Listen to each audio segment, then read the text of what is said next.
வணக்கம் நண்பர்களே. 60 வயதுக்கு அப்புறம் காலையில எழுந்ததும் கால்வலி, நடக்கும்போது நடக்க முடியாத நிலை. இது சாதாரணமாக நினைக்காதீங்க. இது உடம்பு சொல்லும் ஒரு சிக்னல். ஆனா நல்ல செய்தி என்னன்னா, சரியான உணவை எடுத்துக்கிட்டீங்கன்னா கால்வலி மட்டும் இல்ல, நரம்பு பலவீனம், மூட்டு வலி எல்லாமே சரியாகும். இன்று நம்ம சொல்ல போறது கால்வலி வராம தடுக்கக்கூடிய 4 சக்தி வாய்ந்த உணவுகளை தான் நம்ம பார்க்க போறோம். ஸோ வீடியோவை ஸ்கிப் பண்ணாம முழுமையா பாருங்க. கண்டிப்பா உங்களுடைய ஆரோக்கியம் கூட செய்யும். ஏன் கால்வலி வருகிறது? 60 வயதுக்கு அப்புறம் கால்சியம் குறைவு, விட்டமின் டி குறைவு, நரம்பு பலவீனம், இரத்த ஓட்டம் குறைவு. இதனால தான் முழங்கால் வலி, பாத எரிச்சல், நடக்க முடியாத நிலை. மருந்து மட்டும் போதாது, உணவு தான் ரொம்ப ரொம்ப முக்கியம். உணவே மருந்து, அதுதாங்க ரொம்ப ரொம்ப முக்கியம்.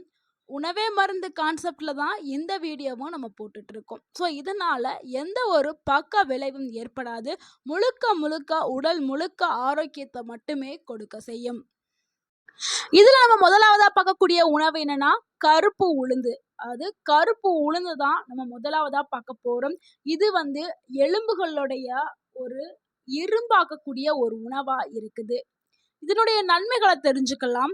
எலும்பு வலிமையை அதிகரிக்கும், மூட்டு சிதைவை தடுக்கிறதுக்கு பயன்படுது, கால் வலியை குறைக்கிறதுக்கு இந்த ஒரு உணவு பயன்படுது.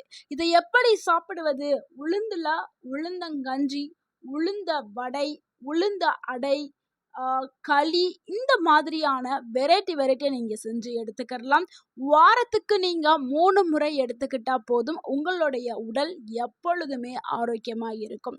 ஸோ இதெல்லாம் செய்கிறதுக்கு எனக்கு டைம் ஆகும், வேறு ஏதாவது சிம்பிளான ரெமெடி இருக்கா அப்படின்னா அதுவும் இருக்குது. அது உங்களுக்காகவே. வேலைக்கு போகக்கூடிய பெண்களாக இருந்தாலும் சரி, ஆண்களாக இருந்தாலும் சரி, இது ரொம்ப ரொம்ப சிம்பிள் தான். நீங்கள் மாதத்துக்கு ஒரு முறை, ஒரு மாதத்திற்கு தேவையான கருப்பு உளுந்தை எடுத்து மெதுவாக உங்களுடைய வடச்சட்டியில போட்டு மெதுவாக வறுத்து எடுத்துக்கிறேங்க. அது நல்லா வறுத்ததுக்கு அப்புறம் ஒரு மிக்ஸி ஜாரில் மாற்றி நல்லா பவுடராக அரைச்சி ஒரு க்ளோசிங் கண்டெய்னர், ஒரு நல்ல பாட்டில், நல்லா க்ளோஸாக இருக்கக்கூடிய பாட்டிலில் காற்று போகாத அளவுக்கு அந்த பவுடரை உள்ளே சேகரித்து டப்பாவை மூடி வச்சுக்கிறோங்க. உங்களுக்கு டெய்லி நீங்கள் பால் குடிக்கும் பழக்கம் இருக்கும், இல்லை நான் பால் பிடிக்காது, பாலை குடிக்க மாட்டேன் அப்படின்னாலும் நீங்கள் அந்த கருப்பு உளுந்தில் உங்களுக்கு தேவையான இனிப்புக்காக பனங்கற்கண்டோ நாட்டு சர்க்கரையோ மிக்ஸ் பண்ணி நீங்கள் டெய்லி 1 டேபிள் ஸ்பூன் எடுத்து சாப்பிட்டுட்டு வாங்க. பாலில் குடிக்கிறா இருந்தால் பாலில் 1 டேபிள் ஸ்பூன் இந்த கருப்பு உளுந்து பவுடரை பாலில் கலந்து நல்லா மிக்ஸ் பண்ணி குடிச்சிட்டு வாங்க. இந்த மாதிரி நீங்கள் டெய்லி 1 ஸ்பூன் நீங்கள் ஆட் பண்ணி குடிக்க உங்களுடைய கால்கள் நல்லா பலமாக்கப்படும். கால் வலி, கை வலி, முதுகு வலி எல்லாமே சரியாயிரும். ஸோ இந்த ஒரு டிப்ஸ் உங்களுக்கு எல்லாருக்குமே யூஸ்ஃபுல்லாக இருக்கும். இந்த டிப்ஸ் உங்களுக்கு பயனுள்ளதாக இருந்துச்சுன்னா இந்த டிப்ஸை பற்றி உங்களுடைய கருத்தை கமெண்டில் பகிருங்க. அடுத்து நம்ம 2வதா பார்க்கக்கூடிய ஒரு உணவு என்னன்னா, இதுவும் நம்மளுடைய பழங்காலத்துல பயன்படுத்திட்டு வந்த ஒரு உணவு தாங்க. அதுதாங்க எள்ளு. எள்ளுல 2 வகை இருக்குது. ஒன்று கருப்பு எள்ளு, இன்னொன்று வெள்ளை கலரில் இருக்கக்கூடிய எள்ளு. ஸோ உங்களுக்கு எந்த எள்ளு அவைலபிளாக இருக்கோ அந்த எள்ளை நீங்கள் எடுத்துக்கிறீங்க. மோஸ்ட்லி கருப்பு எள்ளு நல்லா கிடைக்கும், எல்லா இடங்கள்லேயே கருப்பு எள்ளையே எடுத்துக்கிறோங்க.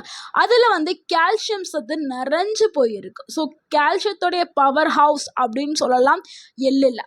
ஸோ இதனால் உங்களுக்கு என்ன நன்மை கிடைக்கும்னா, எலும்புகள் பலமாகும், ஜாயிண்ட் பெயின் எல்லாமே குறையும், நரம்புகளுடைய வலிமை அதிகரிக்க ஆரம்பிக்கும். ஸோ உங்களுடைய நரம்புகள் நல்லா ஸ்ட்ராங்காகவும் ஸ்ட்ரென்தனாகவும் ஆரம்பிக்கும். ஸோ இதனால் உங்களுக்கு விரைவிலே உங்களுடைய மூட்டு வலி, கை கால் வலி எல்லா வலியுமே சரியாயிரும். ஸோ இந்த எள்ளை எப்படி எடுத்துக்கிறணும் அப்படிங்கிறத பார்த்துடலாம். எள்ளை நம்ம அதே மாதிரி வடச்சட்டியில் போட்டு வறுத்து அதை பவுட்ரு பண்ணி நம்ம எள்ளு பொடியை ரெடி பண்ணி வச்சுட்டு டெய்லி நம்ம சாப்பிடக்கூடிய சாப்பாடு இருக்குல்ல, மதியானம் சாப்பாடு சாப்பிடுவோம். ஸோ அந்த சாதத்தில் 1 டேபிள் ஸ்பூன் எள்ளை ஆட் பண்ணி அது கூட உங்களுக்கு நல்லெண்ணெயோ நெய்யோ ஏதாவது ஆட் பண்ணி சாதத்தில் போட்டு சாப்பிடுங்க.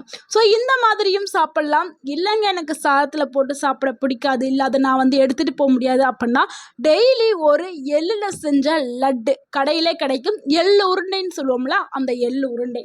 ஸோ அதை நீங்கள் டெய்லி 1 எடுத்துக்கிறீங்க. 1 எடுத்தாவே போதும், உங்களுடைய கால்கள் பலமாக்கப்படும். உங்களுக்கு சாகு வரைக்கும் கால் வலி, கை வலி, முதுகு வலி வரவே செய்யாது. ஸோ இந்த டிப்ஸை நீங்கள் ஃபாலோ பண்ணுங்க. அடுத்து நம்ம மூணாவதா பார்க்கக்கூடிய ஒரு உணவு என்னன்னா பூண்டு தாங்க. அது என்னங்க பூண்டு அப்படின்னு நீங்க நினைக்கலாம். அதாங்க வெள்ளை பூண்டு, நம்ம சமையலுக்கு யூஸ் பண்றோம்ல கார்லிக், அதுதாங்க பூண்டு. இது ஒரு இயற்கையாகவே பெயின் கில்லரா பயன்படுது. ஏன்னா அதுல வந்து நிறையா நியூட்ரிஷன்ஸ், அதாவது ஊட்டச்சத்துக்கள் நிறைஞ்சு இருக்குது.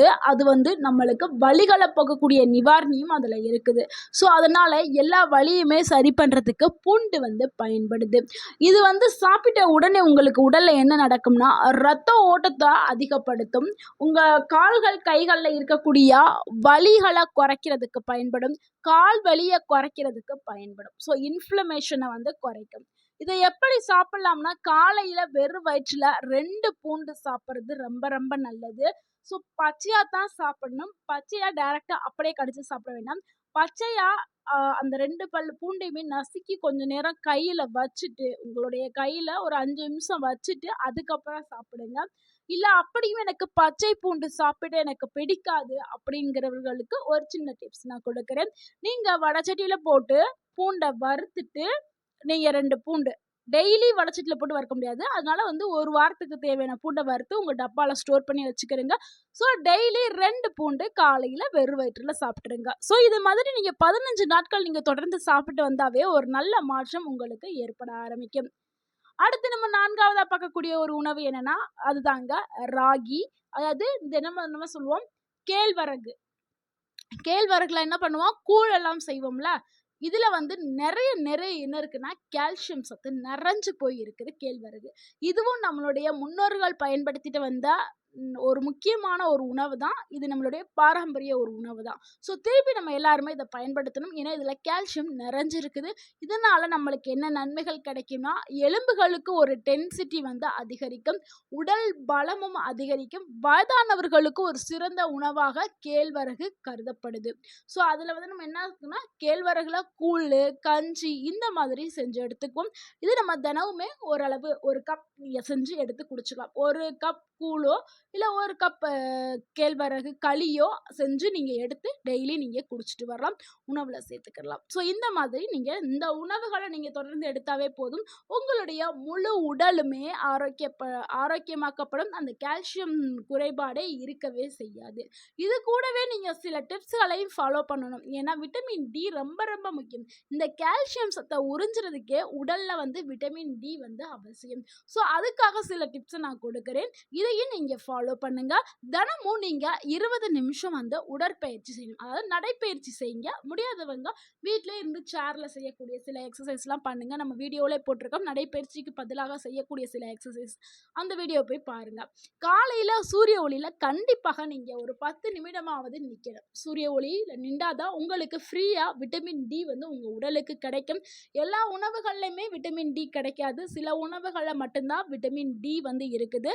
அதனால தான் நம்ம சூரிய ஒளியில 10 நிமிடமாவது நில்லுங்க, இல்லைன்னா உட்காருங்க அப்படின்னு சொல்றோம். ஸோ இப்படி இருக்கும் பொழுது உங்களுக்கு விட்டமின் டி வந்து டைரக்டா உங்க உடலுக்குள்ள கிடைக்க ஆரம்பிக்கும். அதே மாதிரி ஒரு நாளைக்கு தேவையான தண்ணீர் வந்து கண்டிப்பாக எடுத்துக்கிறணும். அதாவது 2ல இருந்து 3 லிட்டர் தண்ணிங்கிறது ரொம்ப ரொம்ப அவசியம். அதுக்கப்புறம் தூக்கம்ங்கிறது 7ல இருந்து 8 மணி நேரம் கண்டிப்பாக நீங்க தூங்க வேண்டும். நைட் நேரம் கண்டிப்பா தூங்கி எந்திரிக்க வேண்டும். ஸோ இந்த மாதிரியான டிப்ஸ்களை நீங்கள் ஃபாலோ பண்ணிகிட்டே வந்தீங்கன்னா உங்கள் உடலில் எந்த ஒரு வலியுமே இருக்காது. ஸோ உணவு ப்ளஸ் ஹேபிட், அதாவது பழக்க வழக்கங்கிறது ரொம்ப ரொம்ப முக்கியம். வலி இல்லாத வாழ்க்கையை நீங்கள் வாழணும்னா கண்டிப்பாக இந்த பழக்க வழக்கங்களை நீங்கள் ஃபாலோ பண்ணிட்டு வாங்க. 60 வயசு வந்தது அதனால வலியோட வாழணும்னு அவசியம் இல்லை. சரியான உணவுகளை நீங்க எடுத்துக்கிட்டீங்கன்னா நீங்க 80 வயசுல கூட சுலபமா நடக்கலாம். ஸோ இந்த 4 உணவுகளை மறக்காம கண்டிப்பா ஃபாலோ பண்ணுங்க. நான் மறுபடியும் சொல்றேன், கருப்பு உளுந்து, எள்ளு, பூண்டு, ராகி. ஸோ இந்த உணவுகளில் நீங்கள் மறக்கக்கூடாது. உங்கள் உணவில் கண்டிப்பாக இன்றைக்கே நான் ஃபாலோ பண்ண போகிறேன், இன்றைக்கே இந்த உணவுகளை நான் சேர்த்துக்க போகிறேன் அப்படின்னு சொல்லிட்டு கமெண்ட்டில் நான் ட்ரை பண்ண போகிறேன் அப்படின்னு சொல்லிட்டு கமெண்ட் பண்ணுங்கள். இந்த வீடியோ உங்களுக்கு பயனுள்ளதாக இருந்திருந்தால் இந்த வீடியோக்கு ஒரு லைக் பண்ணுங்கள். இந்த வீடியோவை உங்களுடைய ஃப்ரெண்ட்ஸ் அண்ட் ஃபேமிலிக்கு ஷேர் பண்ணுங்கள். மறக்காமல் எங்கள் சேனலை சப்ஸ்கிரைப் பண்ணுங்கள், சப்போர்ட் பண்ணுங்கள், கமெண்ட் பண்ணுங்கள். தேங்க்யூ ஃபார் வாட்சிங்.